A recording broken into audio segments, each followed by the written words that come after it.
चला नमस्कार विद्यार्थी मित्रांनो, माझं नाव अरविंद सिरसाट आणि आपली इंजिनिअरिंग या चॅनलमध्ये तुमच्या सगळ्यांचं परत खूप खूप स्वागत आहे। बघा, महाट्रान्सको AE-JEE 2024 ही जी रिक्रुटमेंट मार्केटला ऑलरेडी आली, मुलांनी ऑलरेडी फॉर्म भरलेत ना, याच्या एक्झाम विषयी थोडंसं एक क्विक डिस्कशन म्हणून हा व्हिडिओ टाकलाय। व्हिडिओ टाकण्यामागचं कारण असं पण आहे ना, की मुलं खूप फॉर्म मध्ये एक्झामचा फॉर्म भरून टाकतात। सर्व एक्झाम फॉर्म भरायला सगळे एकदम मोटिवेटेड असतात आहे ना, पटापट भरायचा।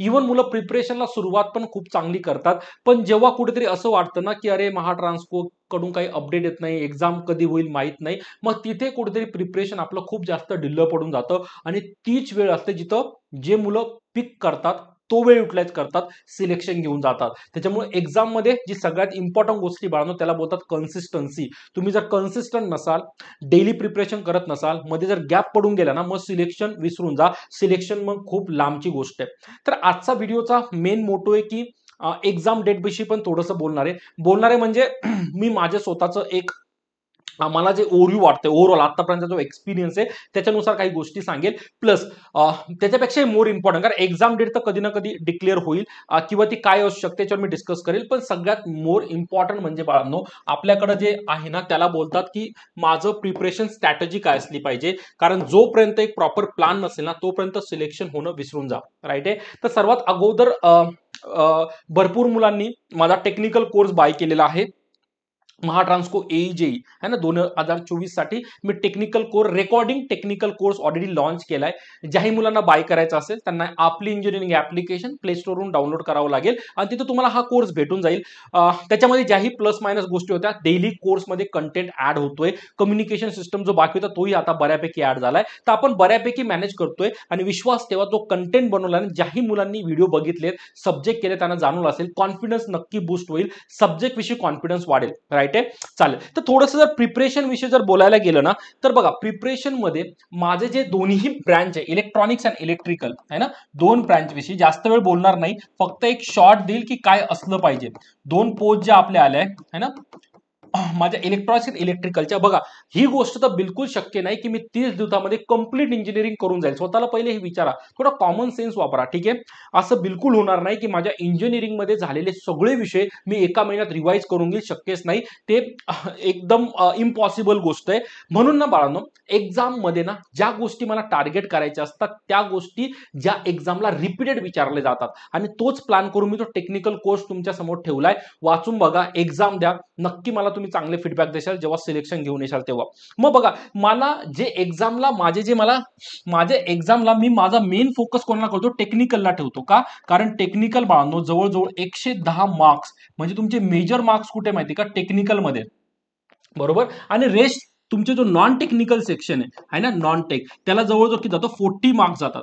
म्हणजे तुमचं मराठी आलं है ना, त्याच्यानंतर तुमचं इंग्लिश आलं, इंग्लिश आलं, ऍप्टिट्यूड रिझनिंग आलं। तर त्याच्यामध्ये रिझनिंग बघा, ह्या 40 मध्ये ना बाळांनो, ह्या 40चं कॅल्क्युलेशन खूप सोपं आहे। एक माझं मराठी है ना, तुमचा मराठीचा एक सेक्शन असणार, आणि इकडे दोन माझा कोणता, ऍप्टी प्लस रिझनिंग। मराठी माझं कुठेतरी 10 मार्काचं आहे, आपल्याला मराठी बऱ्यापैकी तर इथं 5 ते 6 मार्क्स स्कोर करायला काहीच हरकत नाही, जर थोडीफार प्रॅक्टिस करून घेतली तर। ऍप्टी रिझनिंग मध्ये रिझनिंग पण थोडासा इझी पार्ट जातो, थोडीशी जरी प्रॅक्टिस केली ना तर इकडून पण तुमचे माझे 8 ते 9 मार्क कुठेच जात नाही, थोडंफार प्रॅक्टिस जरी असली तर। आणि ऍप्टी कडून पण मी तेवढेच एक्सपेक्टेशन ठेवतो, नाही काही तर कमीत कमी तुमचं प्रिपरेशन तुमचं खूप कमी असलं, विचार करा मी एक 7 ते 8 मार्क इथून पण घेतो, कारण ऍप्टी थोडी डिफिकल्ट असते। तर ऑन एन ऍव्हरेज 8 आणि 8 16, 16 22, मी इथून कमीत कमी 22 ते 25 मार्क्स है ना, आउट ऑफ किती, 40 बाळांनो, एवढे जरी स्कोर केले तरी सफिशियंट आहे। पण याला कंडिशन अप्लाय की माझं टेक्निकल मध्ये मला मॅक्झिमम स्कोर करायचा आहे, कारण ते 110 मार्क्स ठेवले। नॉन टेक्निकलचं एवढं बर्डन घेऊ नका। जर तुमची खूप वीक असेल ना, तर मग विचार करा की मला हे जे 40 मार्क नॉन टेकचे आहे ना, इथे मला कुठे जास्त स्कोर करता येईल। कोणाची रिझनिंग चांगली असते, कोणाचं मराठी ग्रामर चांगलं आहे, कोणाची ऍप्टी चांगली आहे, तिघांपैकी एक तरी तुमचा स्ट्रॉंग असेल, नसेल तर मग तिघांना इक्वल वेटेज द्या। कुठे ना कुठे कमीत कमी मिनिमम मार्काला तुम्ही सर्व्हाइव्ह होऊन जातात, जर प्रॉपर प्रॅक्टिस केली तर। निगेटिव्ह मार्क पडेल असं बिलकुल करू नका। काही टॉपिक असे करून ठेवा की तिथून कोणताही क्वेश्चन पडला ना तुम्ही प्रॉपर सॉल्व्ह करशाल। या तिघांमध्ये मी तुम्हाला हेल्प माझ्या ऍप्टी मध्ये करू शकतो। जर तुम्ही आपली इंजिनिअरिंग हे चॅनल जर तुम्ही सबस्क्राईब केलं असेल किंवा तुम्ही बघितलं असेल, तर एक ऍप्टीची सिरीज अवेलेबल आहे, इम्पॉर्टंट टॉपिकची ऍप्टीची कंप्लीट सिरीज माझ्या आपली इंजिनिअरिंग या चॅनलला मी टाकली। काही मुलांना माहिती नव्हतं म्हणून सांगतोय मी माझ्या परीने बाळांनो. एक्झामला येणारे क्वेश्चन्स कसे शॉर्टकट आम्ही बऱ्यापैकी उडवू शकतो ना, तेवढं जरी केलं ना, मी ऍप्टी मध्ये ह्या एक्झामला आउट ऑफ मार्काची हमी देत नाही, कारण मी ऍप्टीचा मास्तर नाहीये. पण कुठेतरी हे 7 ते 8 मार्क तुम्ही नक्की घेशाल जरी तेवढं ऍप्टीचं केलं तरी. चला, ऍप्टीचं सॉल्व्ह झालं. रिजनिंग बाळांनो खूप कॉमन सेन्स असतो, थोडा जरी वापरला तरी मार्क्स जाणार. आणि मराठीचा माझा विषयच आहेच, राईट. मला खूप लोक बोलतात सर तुम्ही टेक्निकलवरच बोलतात, नॉन टेक्निकल काही बोलत नाही. म्हणून थोडासा ओव्हर दिला की नॉन टेक्निकल पण बाळांनो जर प्रॉपर घेतलं ना, आपण इंजिनियर आहोत, आपलं मॅथ्स चांगलं आहे, आपली ऍप्टी चांगली आहे, आपलं रिजनिंग चांगलं आहे, सगळं चांगलं आहे. कुठे ना कुठे आपण इकडे तिकडे त्या गोष्टी बघितल्या एक्झामसाठी, बरोबर. तर थोडीशी प्रॅक्टिस केली तर मॅनेज करून घेतो. आता माझ्या कोर सेक्शनला येतो, है ना. माझ्या आता कोर सेक्शनला येतो जो माझा नॉनटेक आहे, बरोबर आहे. आता या नॉनटेक मध्ये है ना, या नॉनटेक मध्ये बाळांनो हे जे 110 मार्क्स आहेत ना, 110 मार्क्स. क्वेश्चन किती अटेम्प्ट करायचे 110 साठी? 50 क्वेश्चन, 50 क्वेश्चन्स, 110 मार्क. हा थोडासा एक माइंडसेट असा, मला माहिती आहे सगळं तुम्हाला माहिती आहे, पण हे ज्ञान याच्याकरता द्यावं लागतंय ना की हा पिरियड खूप महत्वाचा आहे. एक्झामची जी डेट आहे ना ती ऑफिशियली डिक्लेअर झाली नाहीये. तुम्ही माझ्या महाराष्ट्र साईटवर चालले तर डिक्लेअर केली नाहीये. त्या लोकांनी क्लिअर काय सांगितलं होतं की एक्झाम आपली टेंटेटिव्ह कळतं का, होऊ शकते सप्टेंबर मंथ मध्ये असं दिलंय. पण आतापर्यंत कोणत्याही प्रकारचं नोटिफिकेशन आउट झालं नाहीये. कारण ऍडमिट कार्ड जरी यायचं म्हणलं तर ऍडमिट कार्डची कंडिशन आहे 10 ते 15 दिवस अगोदर सांगावं लागतं की बाबांनो, सपोज ऍडमिट कार्ड आज आलं तर 15 दिवसांनी एक्झाम होणार, असं होणार नाही आज ऍडमिट कार्ड आलं लगेच उद्या एक्झाम होणार, कारण वेगवेगळे एक्झाम सेंटर असतात, हे पॉसिबल नाही त्या लोकांनाही. सो कमीत कमी 15 दिवसाचा ते लोक गॅप देतात ऍडमिट कार्ड आणि एक्झाम मध्ये. आतापर्यंत ऍडमिट कार्ड आलं नाहीये. पण मी वर्स्ट टू वर्स्ट केस पकडतो की पुढच्या महिन्यात एक्झाम होणार. जरी ती झाली बाळांनो, ती अप्रॉक्सिमेटली लास्ट वीकला जाईल. जर झाली तर कंडिशन अप्लाय लास्ट वीकला जाईल. आणि हेच सगळं कन्सिडर करून मी मानतो माझ्याकडे 30 डेज अवेलेबल आहे. किती दिवस? 30 डेज माझ्याकडे अवेलेबल आहे. आणि 30 दिवस विश्वास तेव्हा सफिशियंट आहे जर तुम्ही प्रत्येक दिवस प्रॉपर युटिलाइज करता आहात तर. तुम्ही इलेक्ट्रॉनिकचे असा किंवा इलेक्ट्रिकलचे असा, प्रत्येक सब्जेक्टमध्ये काही कोर सब्जेक्ट लपलेत. जसं जर मी इलेक्ट्रिकलचं बोललो, काही सब्जेक्ट मिस होऊन जातील पण जे वरवर बोलून देतो मी ना. इलेक्ट्रिकल मध्ये म्हणलं तुमचा मशीन झाला है ना, मग याच्यामध्ये सगळं machine, DC machine, DC generator, AC machine, synchronous machine, जे पण असेल ते. नंतर तुमचा कोणता पॉवर सिस्टम झाला है ना, तुमचा कोणता झाला पॉवर सिस्टम झाला, हा पण एक महत्वाचा टॉपिक आहे. आणि बाकीचे जे कॉमन तुमचा मेजरमेंट पण कुठेतरी आला है ना, हे माझे इम्पॉर्टंट टॉपिक आहे. आपल्याला कोर्समध्ये तुम्हाला प्रॉपर व्हिडिओ भेटून जातील. बघा, थेरी वाचत बसू नका. काही मुलं थेरीमध्ये घुसतात तर कंटिन्युअस थेरीच वाचत बसतात, पण जेव्हा परीक्षेला एमसीक्यू येतात ना, अरे हे कसं करणार आता है ना, ब्लँक होऊन जातात. प्रॅक्टिस थेरीची नाही, प्रॅक्टिस एमसीक्यूची करायची. ऑब्व्हियसली एमसीक्यू थेरीशिवाय सॉल्व्ह नाही होणार, पण स्वतःचं माइंडसेट असं बनवा मी एमसीक्यू पासून माझी थेरी क्लिअर करेल. आणि ती स्ट्रॅटेजी आपण आपल्या पूर्ण टेक्निकल कोर्समध्ये वापरली आहे. तुम्ही माझा डेमो काही व्हिडिओ आहेत ज्या मुलांनी कोर्स घेतला नसेल बघा है ना, ती स्ट्रॅटेजी तुम्ही युटिलाइज करा. जर कोर्स घ्यायचा नसेल नका घेऊ, पण मी जे डेमो व्हिडिओ टाकलेत ना त्याच्यानुसार स्वतः स्टडी करा. तुम्ही कॅपेबल आहात तर खूप चांगलं, नसेल तर तुम्हाला कोर्स नक्की हेल्प करेल. स्ट्रॅटेजी वापरा, कारण कंप्लीट सिलेबस बाळांनो कधीच संपणार नाही, विसरून जा, तुम्ही वाट बघत बसा है ना. तेच जर मी इलेक्ट्रॉनिक्स म्हणलो, आणखी काही सब्जेक्ट बाकीचे आहे, तुमचे नेटवर्क आहे ना, डिजिटल इलेक्ट्रॉनिक्स आहे ना, बाकीचे भरपूर सब्जेक्ट आहे. नंतर तुमचं अॅनालॉग सर्किट झालं है ना, नंतर तुमचं बेसिक इलेक्ट्रिकल झालं है ना, हे सगळ्या गोष्टी आहेत त्या सगळ्या आपण कोर्समध्ये घेतलाय. पण मेजर कुठेतरी हे सब्जेक्ट याला बघायचे आणि बाकीचे सब्जेक्ट पण याच्याबरोबर करायचे. मग याची प्रॅक्टिस कशी करणार, तर एमसीक्यू सोडवा. एमसीक्यू कुठून सोडणार, त्याच कोर्समध्ये मी टेस्ट सिरीज दिली, टेस्ट सिरीज अटेम्प्ट करा. तिथून कॉन्फिडन्स वाढवेल. स्वतःला प्रॉमिस करा मी दररोज नाही ना काही तर कोणताही सब्जेक्ट घ्या, कमीत कमी 50 एमसीक्यू सोडणार. आणि जे 50 एमसीक्यू मी आज सोडवतोय ना, दुसऱ्या दिवशी त्याची प्रॅक्टिस करून परत नवीन 50 एमसीक्यू घेणार. स्वतःला विचारा. बघा, सिलेक्शन घ्यायचंय, त्या सगळ्या गोष्टी डोक्यात घ्याव्या लागतील. सिलेक्शन असंच येणार नाही, कॉम्पिटिशन खूप जास्त आहे. लाखो विद्यार्थ्यांनी फॉर्म भरले, आपला नंबर कुठे लागणार आहे बाळांनो एवढा कमी पोस्टसाठी. सो जर नंबर लावायचा असेल तर प्रॅक्टिस खूप जमून करावं लागेल. विदाऊट प्रॅक्टिस गोष्टी शक्य होणार नाही. इलेक्ट्रॉनिक्स मध्ये पण जर म्हणलं तर बेसिकली कम्युनिकेशन आहे, म्हणून तुमचा कम्युनिकेशन सिस्टम जितकेही इलेक्ट्रॉनिकची मुलं हा व्हिडिओ बघतात ना, आपण कम्युनिकेशन सिस्टमचे फ्रेश व्हिडिओ अपलोड केलेत. मुलांच्या डिमांडनुसारच फ्रेश व्हिडिओ अपलोड केले. व्हिडिओ आणखी अपलोड होत राहतील. जवळजवळ 4 ते 5 अपलोड झाले. नक्की बघा, तुमचा कॉन्फिडन्स नक्की वाढेल.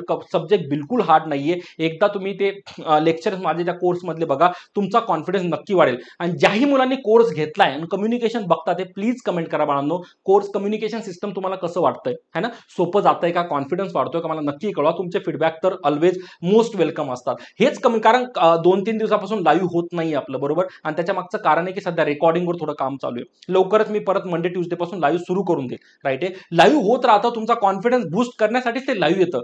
डेली लाईव्ह घेऊन सुद्धा सिलेबस संपत नाही, कारण मी जेव्हा गोष्टी एक्सप्लेन करायला घेतो मला वेळ जास्त लागतो, तेवढा वेळ आपल्याकडे नाहीये. म्हणूनच तर कुठेतरी तो कोर्स डिझाईन केलाय, जेणेकरून तुम्ही तुमच्या सवलतीनुसार ते व्हिडिओ कंप्लीट करशाल आणि सिलेबस संपवशाल.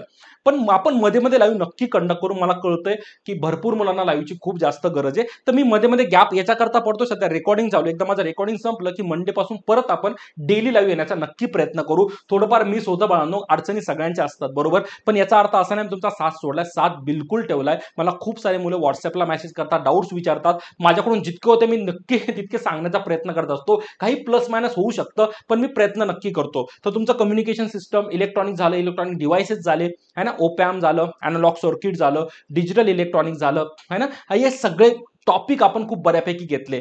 कम्युनिकेशन वाल्यांनी पण पॉवर सिस्टम थोडा बघून घ्या, कारण तुम्हालाही सेमिस्टरला कुठेतरी पॉवर सिस्टम होता, पहिल्या दुसऱ्या सेमला आय गेस होता. राईट आहे, सो पॉवर सिस्टम तुम्ही कंप्लीट सोडू नका. थोडा थोडा बेसिक लेक्चर बघून घ्या. असं नाही की पॉवर सिस्टम फक्त इलेक्ट्रिकलचा आहे बाळांनो. जेव्हा पेपर सेट होतो ना, ब्रांचनुसार तर ते लोक पोझिशन टाकतात, पण विश्वास ठेवा क्वेश्चन त्या बेसवर पडतात जे काम तुम्हाला तिथे जाऊन करायचंय, प्रॅक्टिकल करायचंय. तर कुठेतरी पॉवर सिस्टम पूर्ण तुमचं जे महाट्रान्सकोच्या पोस्ट त्या पॉवरवर आहे, सो ऑब्व्हियसली पॉवरचे क्वेश्चन तुम्हाला ते टाकणारच. राईट आहे, तर कुठेतरी जर प्रॉपर प्लॅन केला तर विचार करा, मला या 50 क्वेश्चन पैकी माझे 35 प्लस कसे करता येतील. मी प्लस साईन लावलंय, 35 वर लावलं नाही कारण मला कारण कोणालाच माहिती कट ऑफ किती जाणार आहे. कट ऑफ कसा ठरतो रे, कट ऑफ कोणी ठरवत नसतं. कट ऑफ त्या परीक्षेला ज्या मुलाने मॅक्झिमम मार्क घेतला तितका मॅक्झिमम मार्क झाले, आणि जे मिनिमम मार्क्स आले ते मिनिमम झाले. त्या दोघांच्या मध्ये, सॉरी बाळांनो है ना, त्या दोघांच्याही मध्ये कुठेतरी काय होतं, एक कट ऑफ ठरवला जातो. मुलांचा स्कोर काय तो याच्यावर डिपेंड आहे, आणि मुलांचा स्कोर हा पेपरच्या डेप्थवर डिपेंड आहे. मला कट ऑफ माहित नाही किती बसेल, तो सध्या कट ऑफच्या नांदी लागण्यापेक्षा की मला किती कट ऑफ गेला पाहिजे, नांदी लागू नका. मला कोणी कमेंटमध्ये प्लीज विचारू नका सर कट ऑफ किती असला पाहिजे, कारण कट ऑफ कधीच फिक्स नसतो. हा, आपण अंदाजा लावू शकतो, पण अंदाजा लावत घेण्यापेक्षा इकडून मला कुठेतरी 35 प्लस स्कोर घ्यायचा आहे, हे डोक्यात असू द्या. 35 प्लस स्कोर म्हणजे माझी ऍप्टी एवढी चांगली नाही, पण एका क्वेश्चनला 2.2 मार्क, कुठेतरी तुमचे 80च्या आसपास स्कोर जातो है ना, 80च्या आसपास. एवढा जाणार नाही, थोडा मागे पुढे जाईल, आणि तिकडून तुमचा 20-25 आपण जो स्कोर प्लॅन केला होता, कुठेतरी 110च्या घरात आपण जातो. मला माहिती नाही स्कोर सफिशियंट आहे की नाही, पण विश्वास ठेवा, एवढा स्कोर तुम्ही एखाद्या एक्झामला घेतला ना, जरी ती एक्झाम क्लिअर नाही झाली ना, एवढा कॉन्फिडन्स भेटतो ना की नेक्स्ट अटेम्प्टला एक्झाम निघून जाते. परीक्षेला सिलेक्शन नाही झाल्याचं दुःख नसलं पाहिजे, पण माझा अटेम्प्ट चांगला असला, माझा स्कोर चांगला झालाय ना, तर माझं बघा सिलेक्शन आजच होण्याची शाश्वती नाही, नेक्स्ट पण अटेम्प्ट भेटणारच आहे. त्याच्यामुळे कॉन्फिडन्स डाऊन करायचा नाही, पण नेक्स्ट अटेम्प्टला सिलेक्शन होणार म्हणून आज स्टडी करायचं नाही, हा मूर्खपणा आहे. राईट आहे, त्याच्यामुळे थोडासा विचार करा की मला एक प्रॉपर स्कोर घ्यायचा आहे. जितका जास्त स्कोर घेता येईल तितका चांगला. टेक्निकल प्लस नॉन टेक्निकलची प्रॉपर प्लॅनिंग ठेवा. टेक्निकलसाठी मी तुमच्या बरोबर ऑलवेज आहे ना, माझा कोर्स तुमच्या बरोबर, तुम्ही डेली प्रॅक्टिस करत आहात. कुठेतरी नॉन टेक्निकलची मी थोडीशी तुम्हाला हेल्प करून दिली. प्लॅन ठेवा, डोकं नेहमी अलर्ट ठेवा, मंद राहू नका. विचार दररोज करा, दररोज झोपताना विचार करा, मला सिलेक्शन काढायचंय, आज मी काय केलं है ना. स्वतःला विचार जरा, जर सिलेक्शन हवं असेल तर, नाहीतर खाऊन पिऊन झोपा, काय कोणी तुम्हाला विचारणार नाही है ना. चालतं बाळांनो, तर हा एक शॉर्ट व्हिडिओ होता है ना. एक्झामच्या डेटवर प्लीज जाऊ नका, जशी डेट येईल ट्रान्सको अपडेट करून देईल, लोक व्हिडिओ टाकतील. सप्टेंबरमध्ये एक्झाम होणार, ऑक्टोबरमध्ये एक्झाम होणार, असं काहीच नाहीये. सगळे फक्त अंदाज, मी स्वतः अंदाजा टाकतो. राईट आहे, की माझं एक्झाम जनरली पॅटर्न काय फॉलो होतो, 10 ते 15 दिवस अगोदर ते लोक इन्फॉर्म करतात, सो ती गोष्ट ते लोक करतील. वर्स्ट टू वर्स्ट केसमध्ये सप्टेंबरच्या एंडिंगला एक्झाम ठेवणार, तर माझ्याकडे 30 दिवस तर असे पण आहेत. त्याच्यानुसार प्लॅन करा, प्रॅक्टिस करत राहा, टेस्ट सॉल्व्ह करत राहा, स्वतःचा कॉन्फिडन्स नक्की बूस्ट करा, तुम्हाला नक्की हेल्प होईल. आणि जसं माझं लाईव्ह येत असतं, आतापर्यंत भरपूर लाईव्ह आपण घेतले. जे मुलं फर्स्ट टाइम व्हिडिओ बघतात ते प्लीज महाट्रान्सकोच्या 2024च्या लाईव्ह लिस्टमध्ये जा, प्रत्येक व्हिडिओ बघा, तुमचा कॉन्फिडन्स नक्की वाढेल. फक्त थेरीवर प्लीज डिपेंडंट राहू नका. राईट आहे, आय होप बाळांनो थोडीशी तुमचा कॉन्फिडन्स नक्की बूस्ट करण्यात हेल्प होईल. काही डाऊट्स असतील किंवा काय वाटलं नक्की कमेंटमध्ये कळवा. आणि चॅनलला नवीन असाल तर प्लीज सबस्क्राईब करायला विसरू नका. टेलिग्राम चॅनल जॉईन करून घ्या. आणि प्लस बाळांनो, आता टेलिग्रामवर थोडंसं प्लस मायनस चालू आहे, बंद पडतं का काय माहित नाही, म्हणून आपण व्हॉट्सअपला चॅनल उघडलंय, त्याची लिंक मी डिस्क्रिप्शन मध्ये देऊन देईल है ना. या व्हिडिओच्या डिस्क्रिप्शनमध्ये तुम्हाला टेलिग्रामची पण लिंक देईल, व्हॉट्सअप चॅनलची पण लिंक देईल. आणि प्लस ज्यांना कोर्समध्ये इंटरेस्टेड असाल त्यांना मी ते कोर्स बाय करायची लिंक आणि ऍप्लिकेशन सुद्धा डाउनलोड, जर कोणाला भेटलं नाही, आपली इंजिनिअरिंग प्ले स्टोरला भेटून जाणार, पण नाही भेटलं तर मी लिंक देऊन देईल. राईट आहे, चला बाळांनो, हा एक शॉर्ट व्हिडिओ मी संपवतो. काळजी घ्या, काही डाऊट असेल बिलकुल मेसेज करायला विसरू नका, मी रिप्लाय करेल, किंवा आपण जेव्हा लाईव्ह येऊ ना तेव्हा आपण ती गोष्ट डिस्कस करूया. चालतंय, चला काळजी घ्या, प्रॅक्टिस करत राहा, सिलेक्शन घ्यायची गोष्ट विसरू नका. बाय.